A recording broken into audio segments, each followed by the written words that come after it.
Evening, everyone. Really excited to welcome Rob and Lizzie. Um, this evening, who seemed to? Oh no, everyone just moved on my screen. Sorry, I thought you'd dropped out, Rob and Lizzie. That was slightly worrying. Really great to welcome Rob and Lizzie this evening. Um, Rob Havard from Pearson Angus and Lizzie from Polydine. So it's really great to have them with us, and we're really looking forward to hearing what they've got to share with us this evening about work-life balance and holistic grazing management. So fire away, over to you guys. Thank you very much.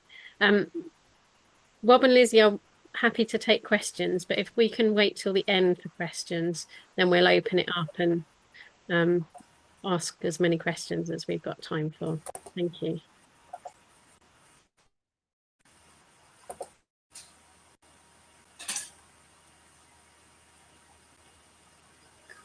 Can you see that okay?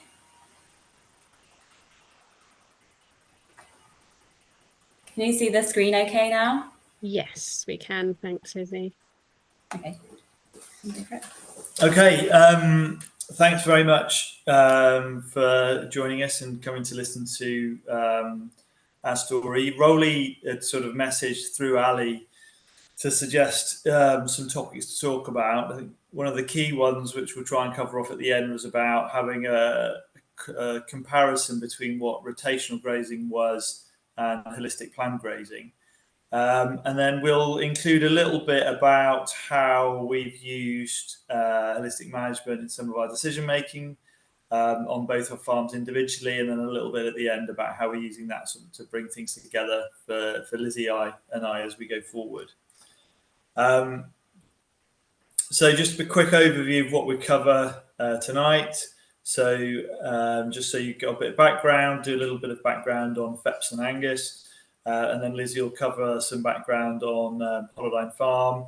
And then we'll look at sort of the principles of holistic planned grazing and summarise ecosystem processes. And really important, I think, is really to try and understand the plant physiology and what we're trying to do with that. We also Lizzie will show you what she does such a fantastic job with the grazing planning and monitoring. I think I've been doing holistic planned grazing for over 10 years now, but Lizzie does the planning and monitoring far better than I do. So if you hear some sizzling in the background, it's just Lizzie getting our lasagna out. So sorry about that. And then at the end, we'll talk about how we're setting our future context for working together, using holistic management to plan our future, and just the process of how we do that. So a little bit of background. So I started out, having worked in nature conservation over a good few years, and then growing up on a family farm of about 185 acres. That ended up through Dad selling land, getting down to about 44 acres of grassland, about 50 acres with the buildings and other bits. And so I started grazing nature reserves and that sort of thing, and working with wildlife trusts, national trusts, those sorts of people. And I was getting paid to graze, so that was kind of working, but we weren't really making money with the cattle. And then I always wanted to try and make sure that we had a sort of insurance policy that if there weren't the grants there, the government grants for stewardship, etc., then there was always a risk, I felt, in terms of managing grasslands for nature conservation, that we wouldn't have, there wouldn't be productive systems in place to continue their good management. And it was always a problem when I worked at wildlife trusts, getting management of sites. Then about 10, 12 years ago now, I came across holistic management. And we'd already doing some rotational grazing, but we started looking at holistic planned grazing, and that really showed me that we could profitably cash flow just from the cattle enterprises, and that gave us the impetus to then expand with a National Trust tenancy at Croon Court, which is about 185 acres, and then on from then again. That worked well a couple of years, and then we took on another tenancy near Hanbury in the other direction from the home farm.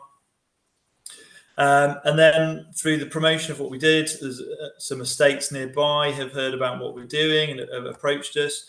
And so about, I think it's 4 years ago, We started a contract farming agreement with the Kemeter estate, and there we have some of our own cattle, as well as, so half the cattle are ours, the Aberdeen Angus, and then the other half, the Red Poll, belong to the estate, and we farm that on a profit share basis. And then we've recently taken on 320-acre farm business tenancy on a large estate that's also really moving in this sort of regenerative grazing direction. So holistic management really is really going down that direction and allowing us to build the business on other people's lands. We're often not getting the subsidy. We have to make the business work. Is what's really made the difference. And so just over 1,300 acres now. A lot of that land is really quite scrubby and, hill land, low productivity. It's quite hard to really get those dense stocking densities on there, and water supply and other things. So we have to have low stocking rates over a lot of that, the larger acreages of that sort of stuff. But it allows us to run a profitable business that we can look forward to for the future. And that's another thing is we look at is one of the things we run at the moment is main part of the business, 120 pedigree Angus females. We've also got 50 pedigree Red Poll females that we manage for the estate as well, for Kemerton Estate. And the main part of that business is selling grass-fed bulls that receive no grain, that are pushed hard in the system, really challenged. Often we'll limit intake to see which bulls can hold body condition best. And we're sold out the last 3 years, so really happy with that. And the business is going really well and building up from there. And the great thing about that is now having repeat custom and lots of people coming back. I think the first calf we had born in 2013, pedigree Angus calf. So we're sort of over 10 years now, and we've got to the point now where we're selling out. And the repeat custom is what's doing it for us, and that's just so heartening when people keep coming back. And I think the key thing we were looking at is I'd been involved quite early on in holistic management and regenerative agriculture, and done some consultancy and seen on farms where it really wasn't working because of the genetics that were being used, the sort of continental high growth genetics just weren't working in these systems. And that was a real risk I felt to the transition to regenerative agriculture back then. But I think holistic management really helped in terms of identifying this problem as an opportunity as well. So, we were selling quite a lot of meat boxes and doing things like that. But, looking at the labor cost and the time cost of a lot of that, it made sense to sell pedigree animals. Plus, we felt it was an opportunity to do something valuable for the industry and the sector, because I could see there was a big hole in the genetics that people were using for the animals. And I've seen a couple of situations where it's been a complete car crash because just massive loss of body condition, loss of fertility, because the animals just couldn't handle being run outside all year and that sort of thing. So it's an opportunity.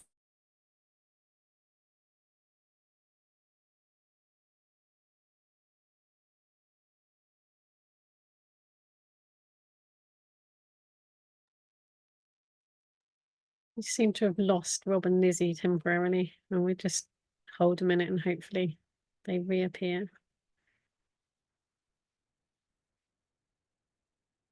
We don't have any interesting hold music, do we, Ali, that we can put on? Probably Oh, they're just back. that. Sorry, Have you Rob, come we back? lost you there.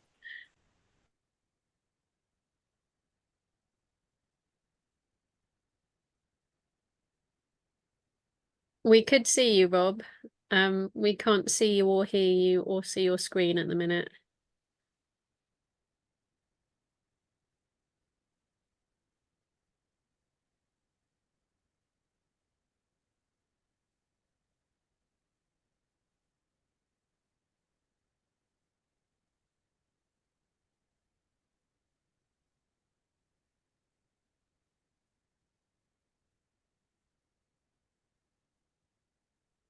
We can now see you, but we can't hear you currently, Rob. Okay. Can Can you hear me now? Yes. Is that better? Excellent. Okay, I've never had this with our internet, so I'm really sorry about this. That's Do we okay. need to share the screen again? Yeah.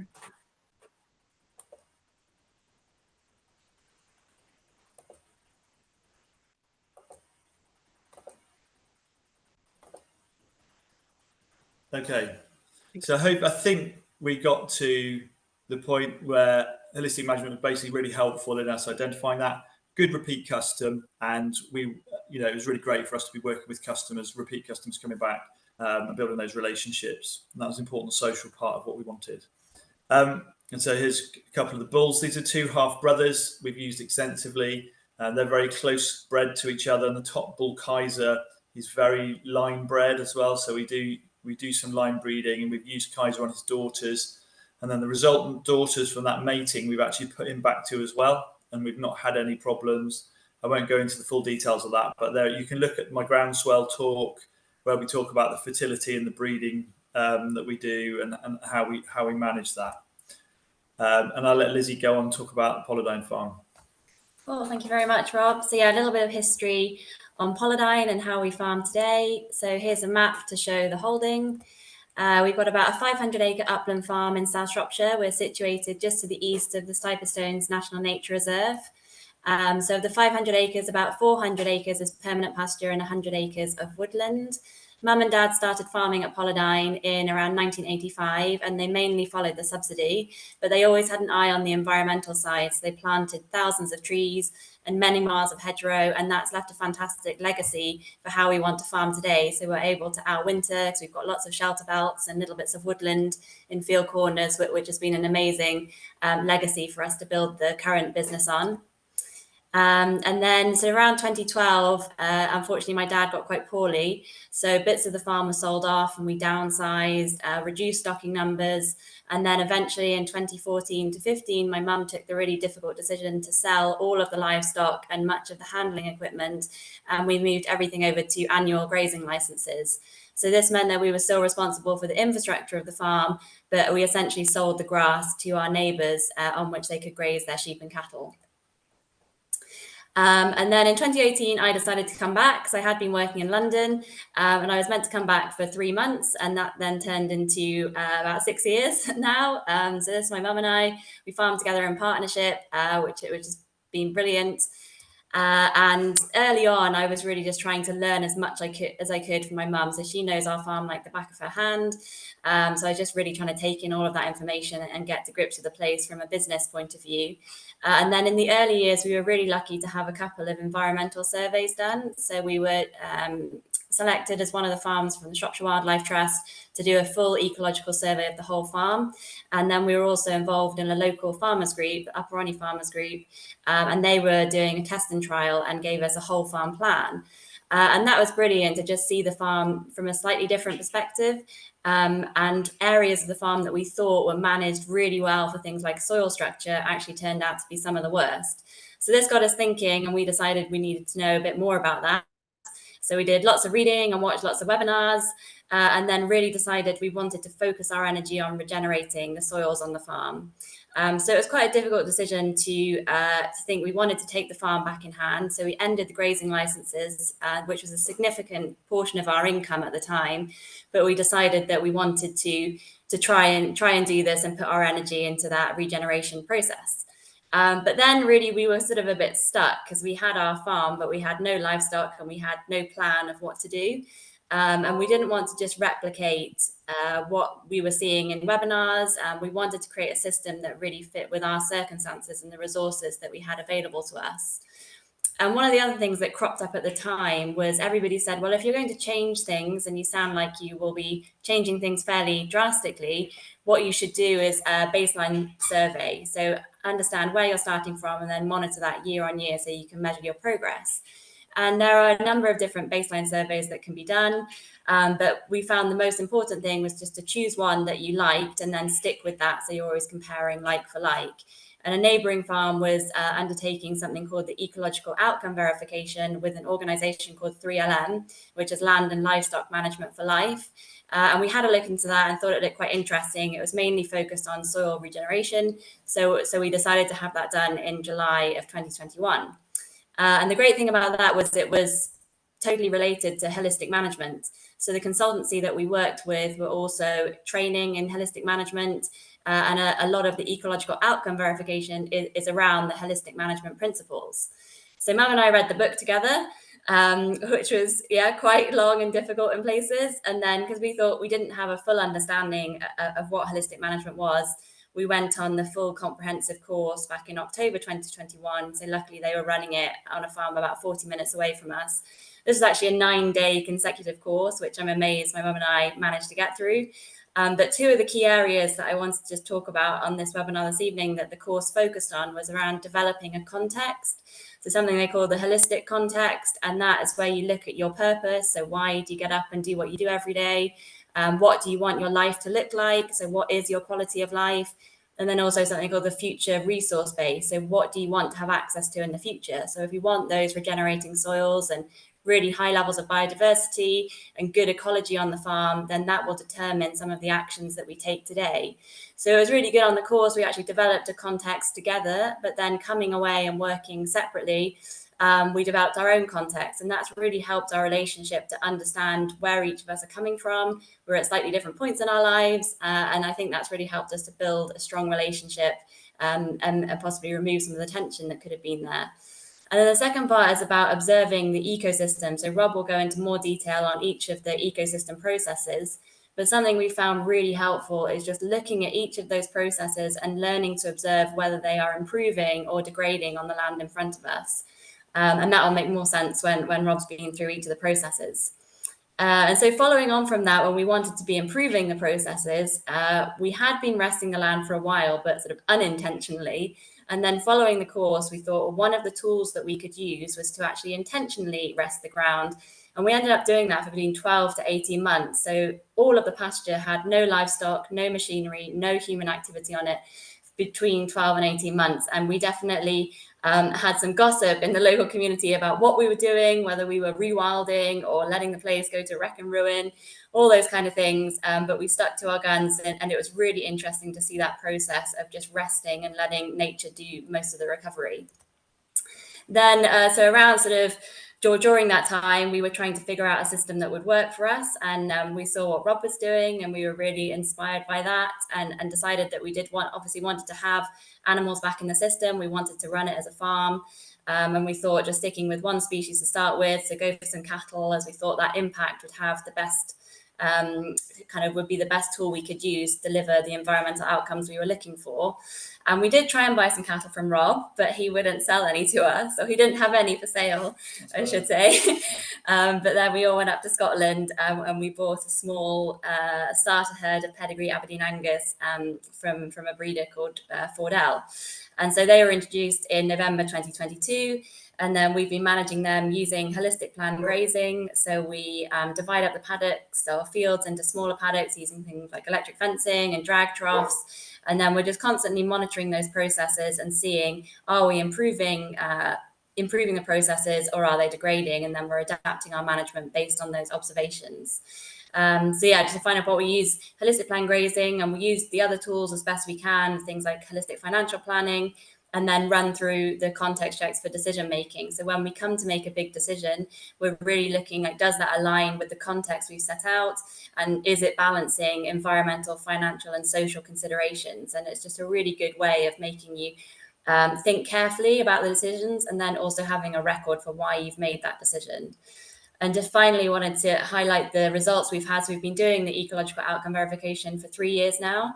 And the score ranges from -140 to +120. So back in 2021, when everything was really under set stock grazing licenses, the land as a whole came out at 14.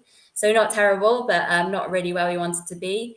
And then just after 1 year of rest, so not doing anything else apart from taking a step back from the land, it was then up to 36. And the exciting thing with that is that anything over 35 is considered as a regenerating soil. So it's brilliant to be there. And even more encouraging was after the introduction of the cattle, we've then gone up to 43. So we're really pleased. I think that's a great story to be telling at the moment when we hear a lot of negative effects of livestock and emissions and all those kind of things, but we can see that actually they're part of the ecosystem and they're delivering great things for biodiversity. So I'll pass back to Rob now.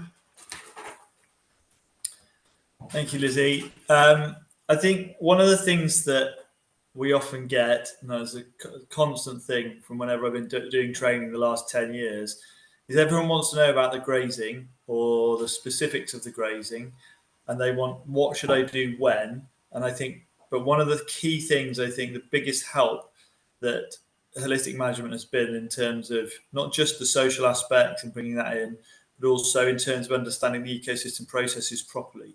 Because as a professional ecologist in a past life, I thought I had quite a good handle on those things, but it's always helped me more and more every time I've gone back to this. And in fact, Lizzie and I redid the fundamentals training for holistic management in the autumn just gone. And every time we go back to the ecosystem processes and we sort of revisit it and get a better understanding again, it helps our management all the time. And I think that's just to get the focus. It's easy to get the focus on the grass because that's what the animals have to eat. That's how much available food you've got. That's kind of what you worry about. But I think if you can focus on the water cycle, the mineral cycle, the community dynamics or the diversity and the energy flow that's going on in the system, when you put your focus there, you get much quicker improvements and you get much better increases in productivity, but also in terms of land holding capacity and in terms of infiltration rates, all that sort of stuff, which really actually helps your productivity as much as anything else. If we look at, first of all, the water cycle, I'm sorry, the slightly grainy picture, but you can see all the different processes that's happening with the water. And essentially, we want to use that rainfall. We want to use that water as much as we can.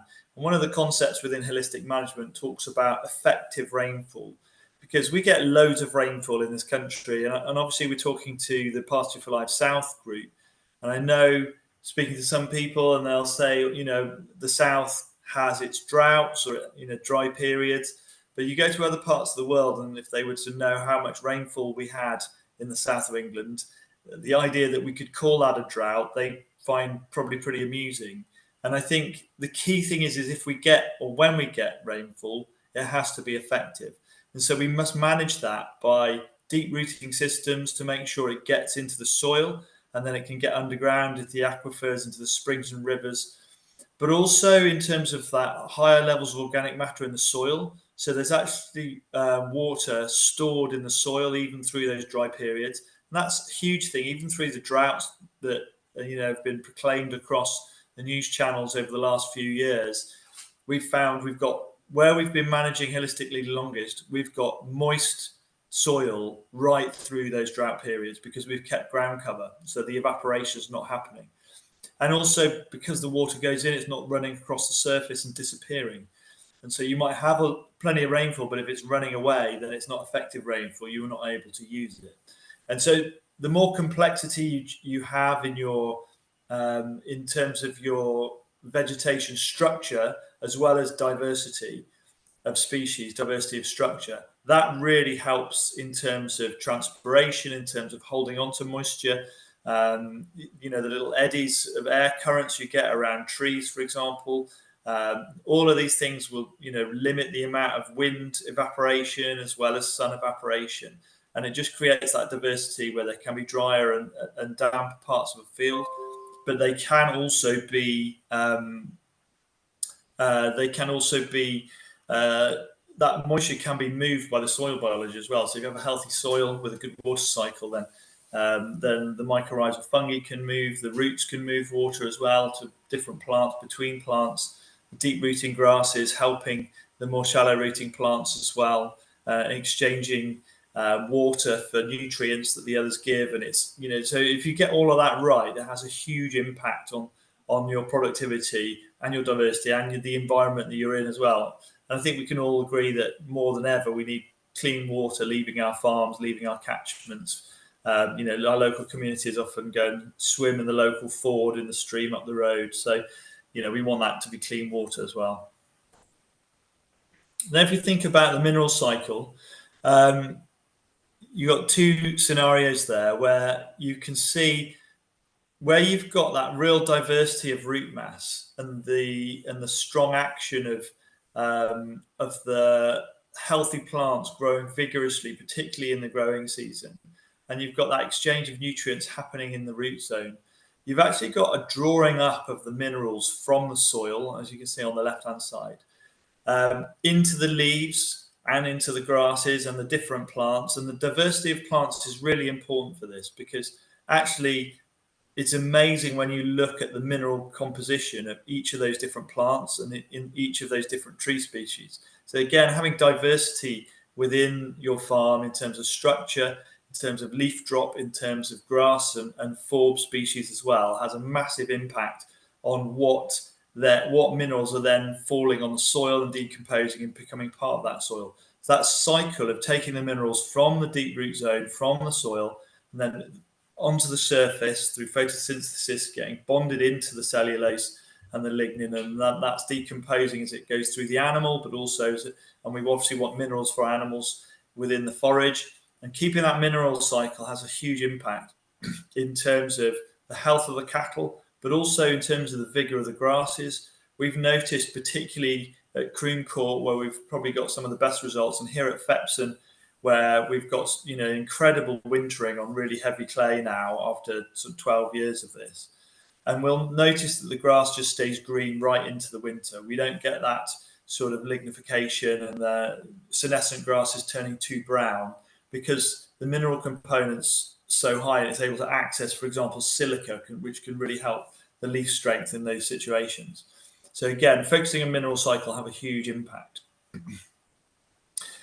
I think you can see a picture here of a sort of a typical British landscape, the beautiful green pleasant land that we all are very lucky to work within. You can see the diversity in the meadow in the foreground, and then you've got tree species around the edge. You've got connectivity of various woodlands and hedgerows and quite big hedgerows, and all of that diversity together, and the diversity of life forms, leads to greater stability, greater resilience, because you basically have the fluctuations in weather patterns and the fluctuations in terms of management as well. But the greater diversity you have, the more stability and resilience you have as well, and the deeper, more mature soils you'll get from that. And if you think about the energy flow as well, if you think the sun's rays coming down and hitting bare soil, or like an arable field that's been sprayed off with Roundup, there's very little going on in terms of the energy flow. There's the same energy coming in from the sun, but then most of that's just being radiated off as radiative heat.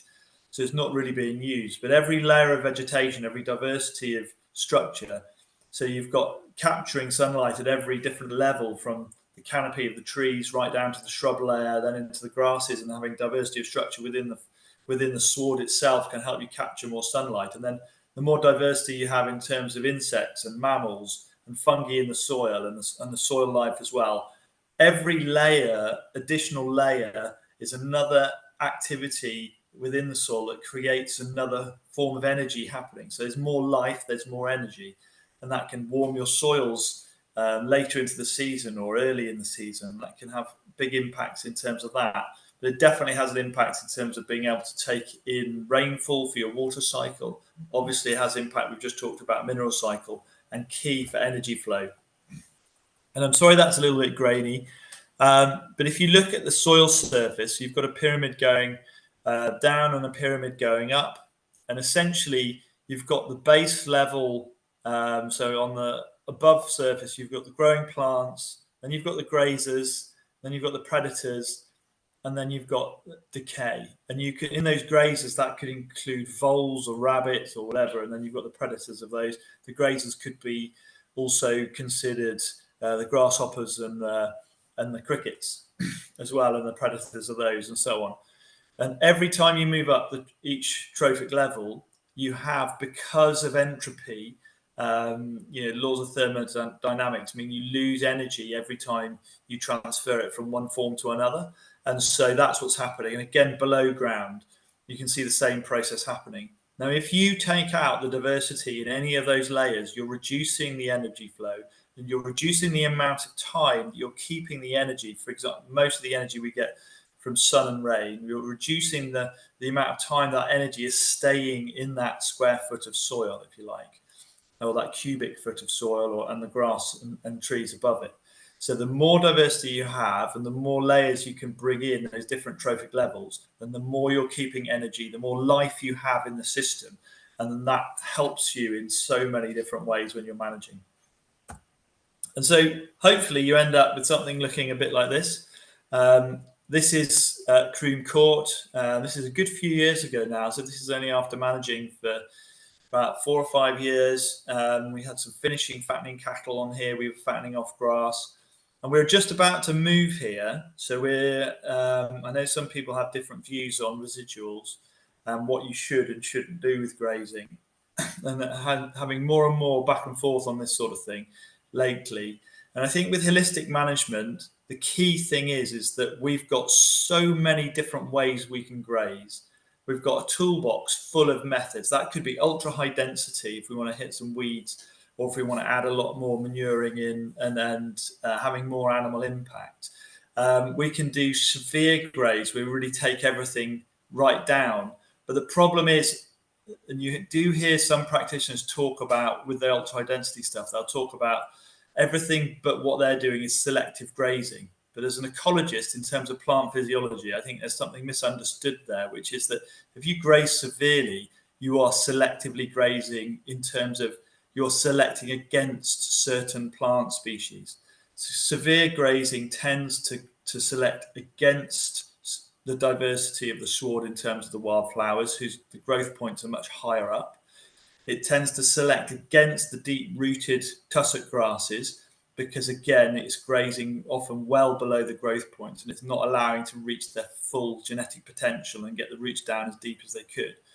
And I'm not saying you shouldn't use those methods, but what the whole point of holistic plant grazing is, we've got all these different tools. Why would we limit ourselves to one?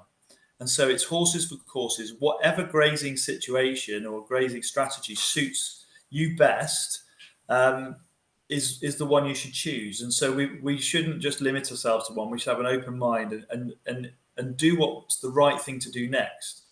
And then hopefully we get really diverse swards. And as I say here, through the summer on the whole, you can see we're leaving quite a lot behind, trying to leave at least half of the flowering plants still flowering, so that we get good seed drop, so we can maintain diversity. And also keeping cover over the land, which really helps us in the drought times. It's amazing how the grass just keeps on growing to fill back up to where we were before we grazed it, even in drought times, because there's that cover and we're keeping the moisture in the ground. Whereas if we severely graze that to the ground in the drought periods, then that would just stay parched. It wouldn't regrow, and we'd have to wait for September rain to get any grass to come back.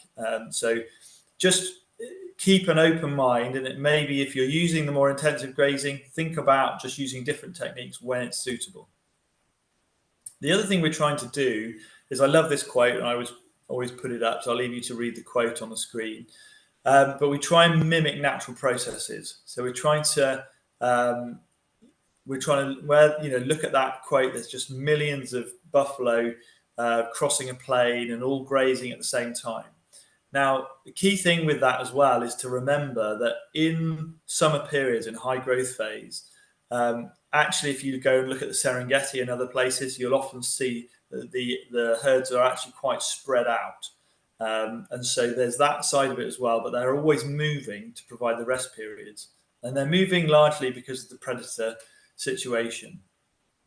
And then through time and history, we followed the migrating herds, we domesticated the migrating herds, and then we would migrate with them. And then obviously we made barbed wire fences and that stopped.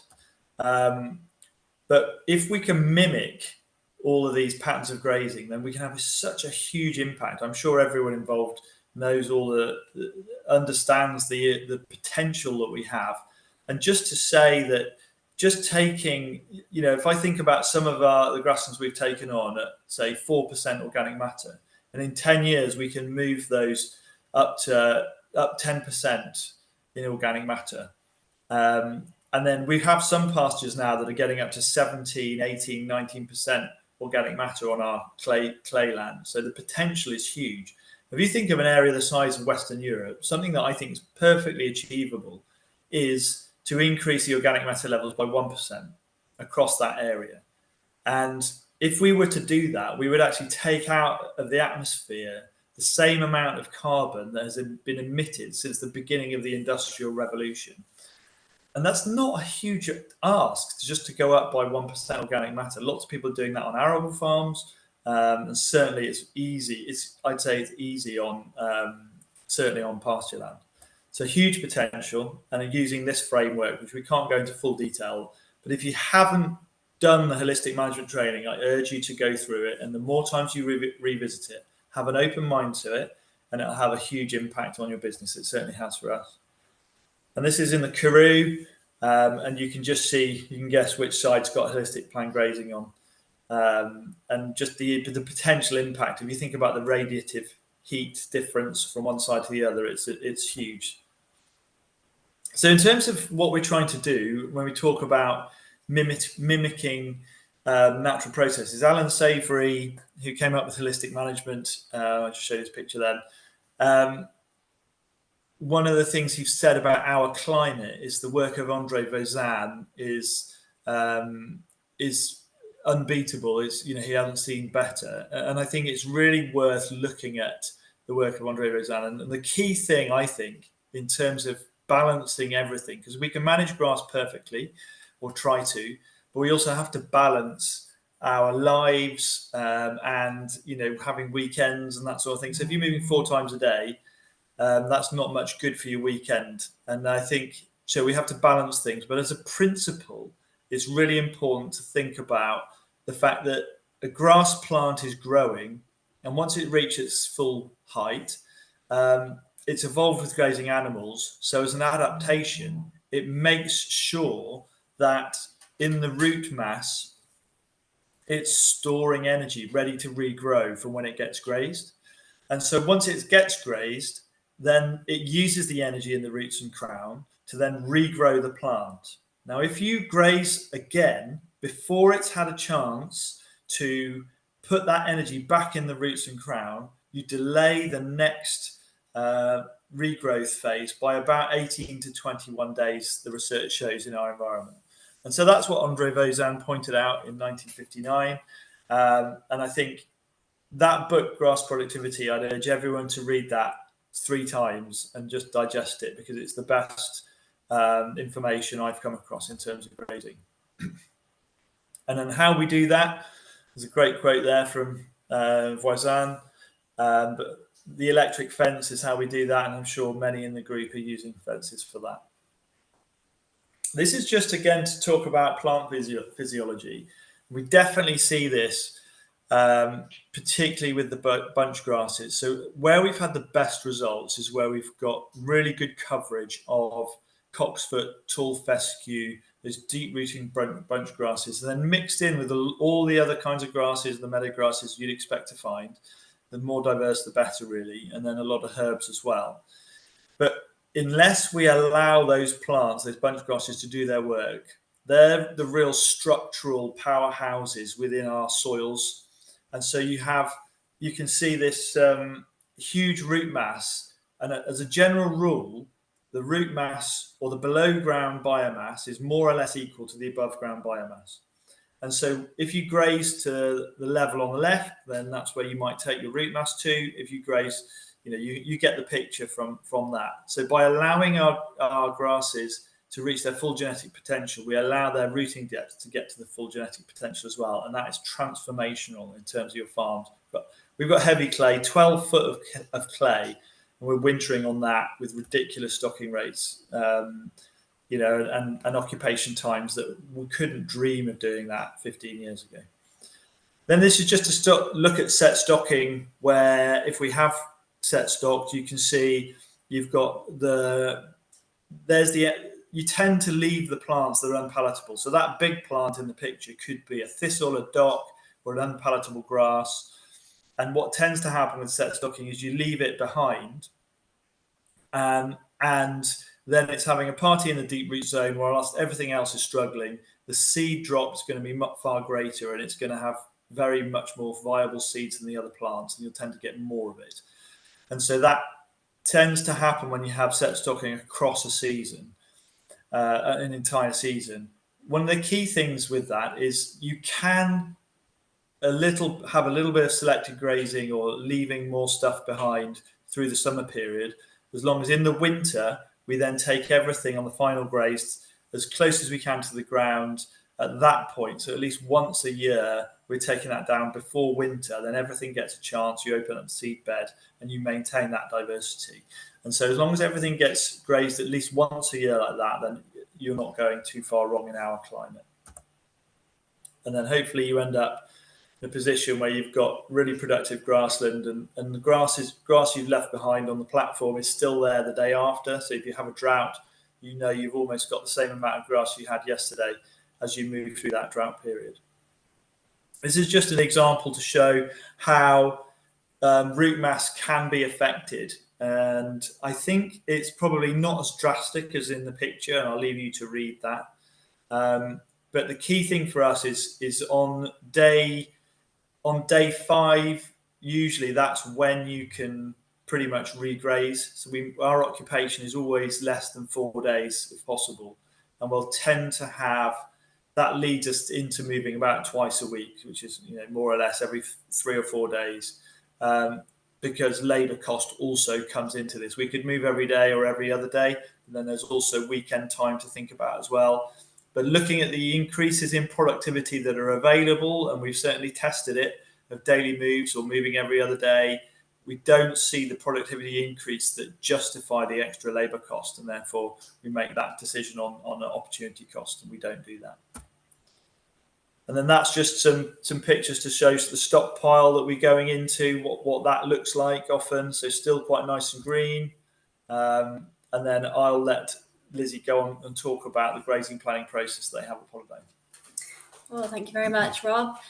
So yeah, I just wanted to show this map. So we do everything in Google My Maps. We got all the field boundaries out of the land app, so you can go there with your SBI number and download all of the information linked via the RPA. So we do use the land app for some other things, but we find Google My Maps for just the farm management and grazing planning is just more straightforward to use. So we've got all of the natural water courses mapped, as well as our pipe work. So you can see that's in the lighter blue, and then we've got light blue dots are our water troughs, and the black dots are the stop taps. So we can see where access to water is across the grazing platform. And then I've just done just a quick square that you can see there in grey, which is so Mum and I will sit together and go through all the options of where we think we'd like to put the cows. And then that will automatically pop up a little dialog box and show you the area, so we can get a good idea of how much land the cows are going to have. And then also through creating the map in Google My Maps, we try to go through all of the historic information on the farm, because we really want to see if we're using quite a consistent form of management now. If the fields are responding in a different way, then it's really useful to see how they were managed previously and whether that's affecting the results that we're seeing today. So we can see the example on the right, the 25 acres, that was the seed potatoes back in the 80s. And then we just tried to find anything we can in Mum and Dad's records and got that across the whole farm. So any parcel you click on, you can see the previous management. And then alongside the map, we also have a spreadsheet. So we've got all the fields listed out on the left-hand side and the timeline along the top. And I'm sure many of you have had a similar experience when you plan out your grazing and then everything has to be changed, or you need to adapt. But I think it is still a really useful process to go through the plan, and then we can look at things like making sure the animals are near the buildings with TB testing, or if we're going to be away, then make sure we haven't got moves scheduled on those days, or again that they're near handling pens, just in case. So I think it's a really good method to go through, even if it needs to be changed under certain circumstances. And then with the monitoring, so as well as just having that plan and having some of the paddocks that we think we're going to use, I really like to mark exactly what's happened. So we've got a simple GPS device, and when we're putting up the electric fence, I'll just have that in my pocket, so it will track the edge of the fence that we're putting up. And then when I come back in, I can upload that into Google My Maps. So we've got a record then of the exact size and location of all of the paddocks. And this is just a really helpful record for us because we can see, I mean, I don't have a great memory, so not always not always going to remember where the fence has been. And then year on year, we want to try and adapt and maybe put the paddocks, either make them smaller or give the cows the whole field, and be adaptive. And so it's just great to have that record to go back to see what you did last time and see how that's changing things. Then we also do before and after videos. So every time we move the cattle out of a field, we'll just do a quick 1 to 2 minute video to show, and that's really helping with our observations as well, to seeing how those ecosystem processes are responding to the management that we've used. And then before going into the next paddock, we'll do a quick video in there too. And then we try and make this accessible to anyone who wants to see what's going on the farm. So we upload that to Google Drive, and then anyone with access to the map can then click on a paddock and get to those before and after videos, which is a great way to engage people with what's going on and see how we're doing things at different times of the year. And then obviously just put a little note on when it was grazed and when the animals were moved. And we've used the videos multiple times, so we've gone back in the winter or haven't remembered how we'd left something, to see with the amount of rest it's had, how that recovery has taken place and how we can do things differently next time if needed. And then we also complete something called a routine monitoring worksheet. So this is all taken from holistic management. It's not something that we've come up with. We just put it into a Google form, so we can then either submit that on our phone when we're out in the field, or we can do it when we get back in on the laptop. And that's really just helping us to ensure that all of the needs on the holistic grazing plan are being met. We monitor the animal's condition, we look at plant recovery, and obviously make sure there's enough forage for them in whichever paddock they're going into. And then we'll note down the recovery period of that paddock, and also look back and see how it was grazed last time in terms of the level. So we can see if we've done a light graze or a heavy graze. And then we also just make some notes on the weather conditions and the temperature. And then also if we're noticing anything related to wildlife or the amount of water that there's been, if we're noticing puddling or if it is infiltrating, and all those, and also any infrastructure or repairs that are needed within that paddock. So it's a fantastic record to have. And the great thing about the Google form is then when you submit it, it automatically goes into a spreadsheet. So we have a whole spreadsheet now of every single paddock the cows have been in, with all of those observations recorded, so we can go back and keep learning from what we're doing. So I have got an example if anyone is interested in seeing it in more detail or seeing the whole form, then you can click through and have a look. And then obviously planning is really important, but also recording the actuals. So we've got a separate spreadsheet for that, where we just fill in where the cows have actually been, which is a useful comparison to have. And then just wanted to show a couple of photos really quickly of the rest that we gave the pastures for those 12 to 18 months. So this is some before photos when we had that original ecological outcome verification in 2021. And so just a classic set stock sheep graze pasture, and this will relate to a lot of the things that Rob was talking about. So I really like the picture on the right-hand side, because what we can actually see lying on top of the grass are individual plants that have been pulled out by the sheep. So because they kept going back and regrazing them before they fully regrown, and just like Rob was saying, taking energy out of the roots, then they've become so weak that then on that final bite by the sheep, they're actually pulling out the whole plant. So it's amazing to see if, when we want to be regenerating the soil and doing things like increasing plant density, then with this set stocking approach, we're going in the wrong direction. So then after just 1 year of rest, so July 2022, it was looking like this, so looking much better.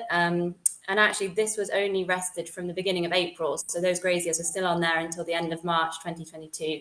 So it had an incredibly quick recovery time. And then I just got a photo, which I quite enjoy showing, as it usually makes people recoil in horror and think, oh, I would never want my grass to look like that. And obviously it's not where we want to get to, but because of previous management, it's how some of the land has responded. And yeah, you could say we've had a bit of overrest here, but I think if we think about that in terms of the ecosystem processes, it still can actually be incredibly positive. So we think about when it rains heavily, how much water is going to be retained by that much vegetation, how it's protecting the soil. We have got a little bit of diversity coming in. You can see the yarrow in the foreground. And if you think about all the invertebrates or the community dynamics that Rob was talking about, it's going to be a much better habitat there for a lot of other creatures. And hopefully with the grazing and animal impact, we can get something that looks more like this. So my mum loves this photo. She has been a little bit skeptical of the whole process, but has been on board with it and has really enjoyed seeing the grass spring back like this. So this was just grazed for 2 very short periods of time. We just had 4 days in November and then again in July, following an 18-month rest period. And that's what we had in September 23. So it's amazing to see that, and then having that stockpile for the winter has been great. So we only bale graze if there's snow on the ground. Otherwise, they're just getting grass. And yeah, they're doing well in that system. So it's really exciting to see. So I'll pass back to Rob now. Thank you. Yeah, so I think great to see the work Lizzie's doing, and I guess I think in terms of my grazing management, I'm far more with the ecological background and also just the time of going between lots of 4 different farms as well is sort of end up being more intuitive, and some of the grazing plan is in your hairs, or we have weekly meetings with staff to go through that, and we'll plan by WhatsApp groups with landowners and things like that. But to see the detail that Lizzie's going to and the potential there is then to have this record, the before and after videos, is going to be huge. And so I'm really biased, but I don't think there's anyone doing this as well as Lizzie around at the moment. But I think just to say, one of the questions that Rowley asked was in terms of the difference between rotational grazing and holistic planned grazing. So I think I've had quite a lot of people come into me to talk about ultra high density stocking rates and ultra high density grazing systems, where everything is severely grazed right down.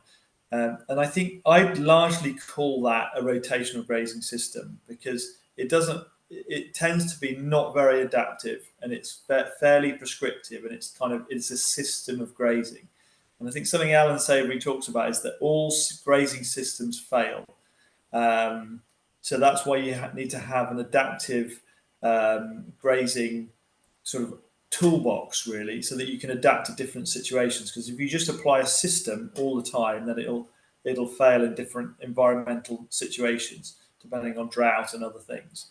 And that's certainly been my experience with a few people who've completely gone down the ultra high density route, and then they've really come unstuck in drought years and ended up feeding from July right into winter, costing them thousands upon thousands of pounds to do so.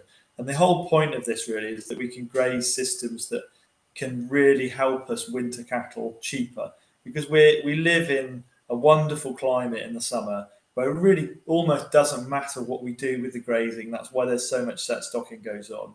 But the real savings for us are being able to outwinter, and what we need from that are the deep rooting plants. We need the infiltration, we need the water cycle working well, and we need the community dynamics in order for us to be able to winter out. Though that's where the big saving is.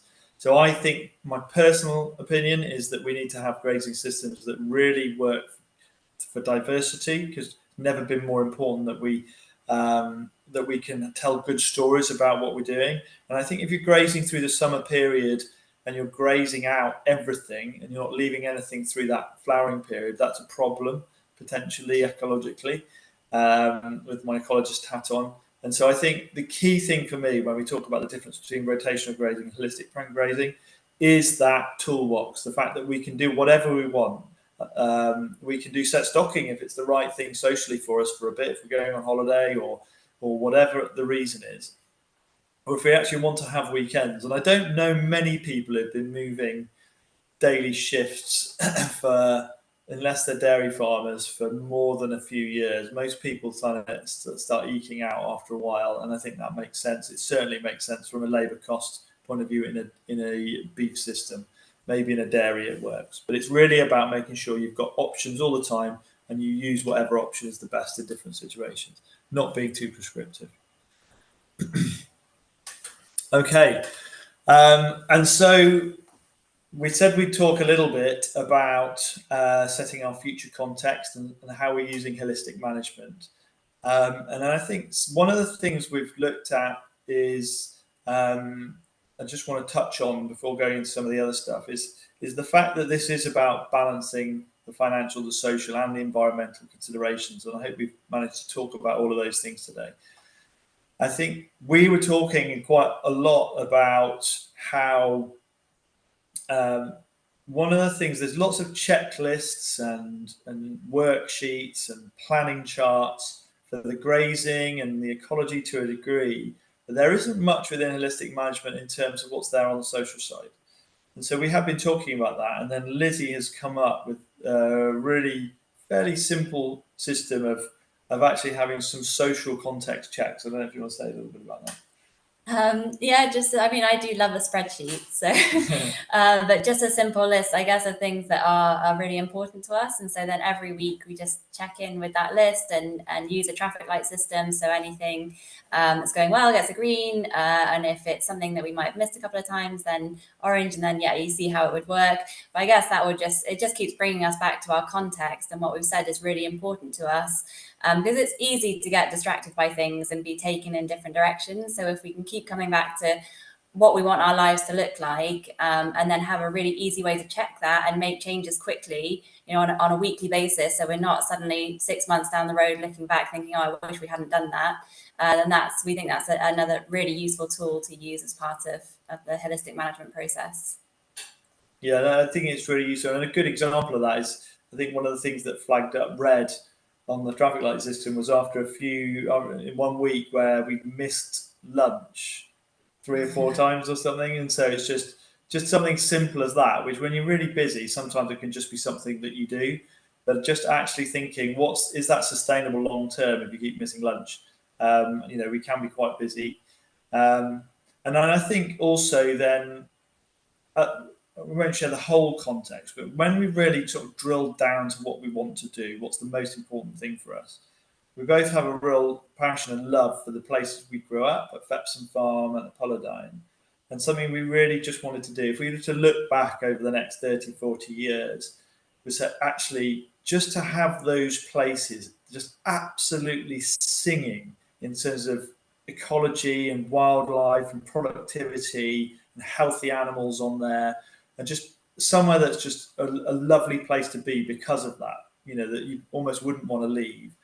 And we've got quite a lot of different options, and we even looked at whether we should do like online platform for training and stuff like that. And Lizzie's very good on building websites and things like that. So it looked like it could be a really useful thing to do a fair bit of training. And then we were looking at it and just looking at the time commitment, and you come back to that context. And if you got 30, 40 years down the line and we'd spent loads of time off traveling around to speaking events or to do this or that in different places, and we hadn't really got the ecology really buzzing on our own farms, where we really want it to be just as good as it could possibly be, we probably feel that actually wasn't what we wanted to do. But it's easy to get your head turned by those kinds of things. And that's why I think having that context that really gets to the heart, what do we really want, helps to pull you back and say, well, hang on, let's actually just focus on what we really want to do and how we can make that work for us financially. And it might not be the most financially beneficial, but it probably be the most satisfying over the long term. I don't know if you want to add to that. No, I think that's brilliant. And then we are going to be farming together at both Fepsom and Pollardine from April 2024. So really excited about that. And just looking at how we can make it work in terms of legal structures and things. But yeah, I'll be spending half our time at each place and putting all our energy into that. So yeah, that'd be really, very exciting. Yeah. And then that's it. So if anyone's got any questions, be happy to take them. Thank you very much. Fantastic. Thank you very much, Rob and Lizzie. Wow, there was quite a lot to cover in quite a short space of time, and I'm sure there are a number of questions. So if you have questions, if you're happy to unmute yourself and just ask, or if you'd rather put them in the chat, please do that, and then we'll ask.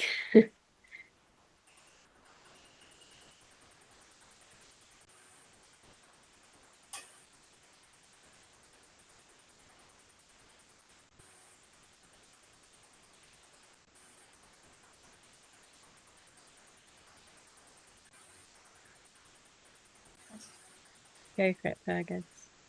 Can I ask, can you hear me? Yep. Rob, can I ask a hypothetical question? In your world, I'm on a 65-acre farm in the southeastern, being mob grazing, adaptive grazing, holistic grazing, call it what you like, for about 12 years. And the big problem for me is limited acreage. And I'm sort of a bit sensitive about, I like to keep the subsidies out of it, be it what I claim or what landlords claim on my behalf. But my big dilemma is the winter, and I'm fully aware of the benefits of outwintering. But if you found yourself in a situation where acreage was a limiting factor, would you destock to a level that was suitable for that? Would you do what I'm trying to do and what's been a very tricky winter, have them in during the very, very wet periods on wood chip? Or would you just keep the cattle in for, 5 months, say, and probably increase your stocking rate? And it's certainly I'm a mentor for this group down here. And many of the farms I look at and talk to, some of the ones who are serious about making money, are acreage is a limiting factor, and we don't hear too much. I mean, at the end of the day, for me, it's about trying to maximise meat production per hectare or whatever. And I think people have got to be really honest. I mean, and I understand about context and what your principles, what your priorities are. Priorities. But for a lot of people, we've got to make it add up on a limited acreage. Yeah, thank you. I don't know if you mind. Yeah, we go on that. I think, first of all, I think you mentioned it's quite important there, is the context, it can be different for each person. So that's the first check, is to make sure that this is, that the having that high level of productivity is the first thing. And I think maybe there needs to be a bit more of an open conversation around about whether small farms should or can have all of their income, like a complete living wage for one person, just from livestock in these kinds of systems. And I think that's a thought, and certainly I have friends, and I've got a friend who's managing a 350 acre farm, and he's looking at whether it'd be easy to have less stock and a part-time job. And so context does matter. In terms of the wintering question, I think there's two routes. But I think, if I say, first of all, in terms of stocking rate, I have tried to push this as hard as I can to see what's possible in the system, particularly with bale grazing and with bale pods. So having them on a bale pod where you have a field where you wouldn't do this in a stewardship field, but you might have bales placed so they're just wide enough apart for a couple of cows to walk between them, and on a grid. And then so as for the winter, they can go to there. You can do that maybe instead of the wood chip, and that prevents you having to have more infrastructure, or that sort of wood chip, or that corral, or the indoor sheds if you don't have sheds. And I think it saves a lot of labour and a lot of trouble. You probably spend the same amount of money when if they were in a shed on straw as you would if you put them in a bale pod and just let them pull some of that underneath them. And with using that bale pod for about, I think it was about 8 weeks of the winter, I managed to stock the farm at about, it was, if I try and get this, it was 1.6 acres to a cow-calf pair. So I'm just trying to work that out on your. Is that over? That's over the whole season, yeah. That's over the whole season. That rate, or is that a winter? That'd be including over winter. That would be the winter stocking rate. Pretty much dictates my summer stocking rate. So that would be about 40 cows on 65 acres with their calves overwintering with them. And then weaning those calves in March, hopefully onto growing grass. And then you've got the calf cohort to go on as another cohort, as increased number of grazing animals through the summer to get the animal impact on the summer when you've got the excess growth. So that's where I would manage to push it to. And so we is that reflected over about your whole? 89 pairs, cow-calf pairs on 175 acres. So is that reflected on all your acreage? That level of stock in 1.8? Sorry, I missed the question. Is that reflected on all your acreage? Because that's a lot of cattle.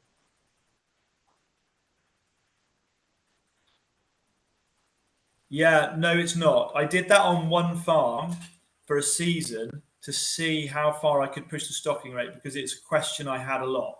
And my preference is to run a lower stocking rate, because when I did the financials on that higher stocking rate, the challenge is, as I'm sure you all know with a farm, is that you have your fixed costs, and they're pretty much the same whether your farm is 65 acres or whether it's 650 acres. And so when you're for the small operations, it definitely there's a bigger payoff for having a higher stocking rate than when you're across more acres.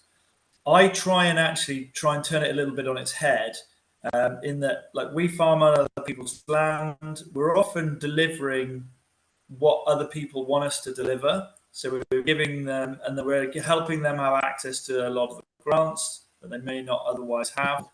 And so we'll often get land quite cheap to manage. And so that allows us to increase the number of cows, and our fixed costs are spread over the number of cows.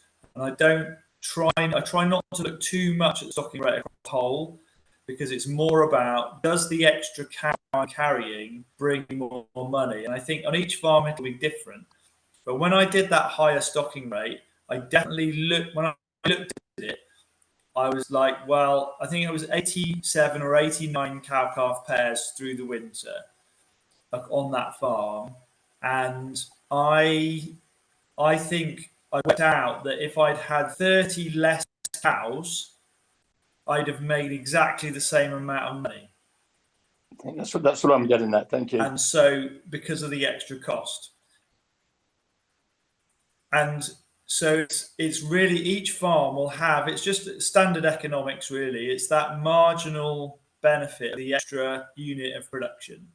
And because each extra unit of production, you get to a point where it costs you more than the benefit. And I've always found it's much better to be a little bit under that, because then you get a shock in terms of the weather or something else that then just costs you, like, randomly, I don't know, 10 grand of hay. I've had that in the past. And this wet winter as well. The other thing I'll say is, on the one farm, I took half the cows off, and we sold some cows to stocked a bit. Still wintered on that farm, but just with a lower stocking rate, because I wanted to look after the soil a bit more. Because if I screw up the soil, I can take 3 years good work can just go up in smoke, and I'm back to where I was. I don't want that. And so the way I look at it is that if I have 1 year where I had to, let's add one terrible year, I had to withdraw all the cattle, then inside or or whatever, if that's only 1 year in 5, then I'm still winning on the economics in the long term. But I do think what you say is, I think, really important, particularly if you're starting the transition, that you look after your soil in the first 5 years, because you'll move much faster to get to a place where you can winter more cattle on that ground. Does anyone else have any questions? Thanks for that, Fergus.